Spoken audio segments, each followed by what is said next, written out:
हमजा शहबाज हल्फ लेने वाले हैं आज वज़ीर आला पंजाब का, तो इस बारे में आप क्या कहेंगी कि क्या ये लोग इस तरह से परफॉर्म कर पाएंगे?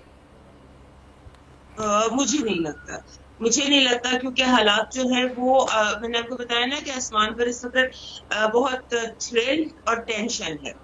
सो ये थ्रिल और टेंशन अभी चलेगी 2-3 महीने। ये अपना हलफ ले लेंगे और हलफ लेके वजीर आला होंगे भी नहीं भी, और जब तक इलेक्शन कॉल नहीं हो जाते तब तक ये सब कुछ ऐसे ही रहने वाला है। वो हलफ ले लेंगे, लेकिन वजीर आला मतलब प्लानिटरी पोजीशन के हिसाब से आप मुझसे पूछे तो मुझे वो वजीर आला नहीं लगता। अच्छा, प्लानिट पोजीशन के हिसाब से आपको वज़ीर आला नहीं लगते? क्यों? वजह क्या है कि किस बेसिस पे आप ये कह सकती हैं? रीजन? मैं प्लानिट उनका जो ये जायचा मेरे आगे पड़ा है ना, जो प्लानिट पोजीशन मेरे आगे, उस हवाले से मैं कह रही हूँ। और 30 अप्रैल को सूरज ग्रहण लगने वाला है। हाँ, मई में सुन रहे हैं ना कि सूरज ग्रहण लगेगा। हाँ जी, 30 तारीख को सूरज ग्रहण लगेगा। अच्छा, तो सूरज ग्रहण लगने के साथ ही हालात जो है वो तब्दीली की तरफ चले जाएंगे। बेहतरी की तरफ तब्दीली होगी या और मजीद खराबी होगी?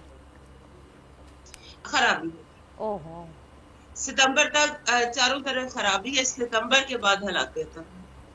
अच्छा, यानी कि सितंबर तक आप कह रही हैं कि हालात भी रहेंगे, ऐसे ही चलता रहेगा और फिर उसके बाद शायद कुछ बेहतरी नजर आ रही है आपको?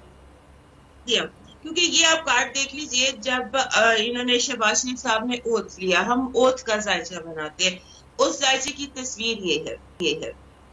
कार्ड दिखा इस कार्ड में आप देख सकते हो कि हर चीज टूट फूट का शिकार है। इसका ये कार्ड उस वक्त आता है मुल्कों की किस्मत में, ये कार्ड पाकिस्तान का भी है, ये अमेरिका का भी है।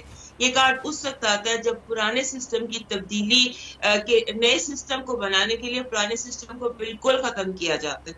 तो ये पुराने सिस्टम का ये हाल है।